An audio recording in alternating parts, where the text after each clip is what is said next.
Guido Bonoldi, presidente della Fondazione Molina di Varese. Dottor Bonoldi, non solo una RSA,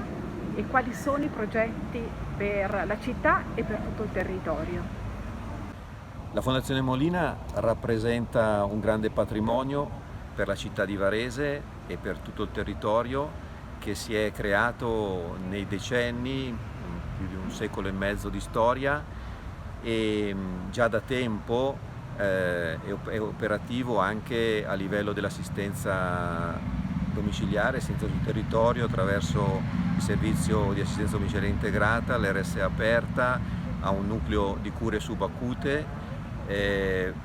Noi vorremmo inserirci in questo futuro prossimo che ci attende, caratterizzato da una riforma della sanità lombarda che si dice imminente, e dall'attuazione del Piano Nazionale di Ripresa e Resilienza, per essere sempre più protagonisti e dare un contributo ai nuovi modelli e ai nuovi servizi che nasceranno nel prossimo futuro.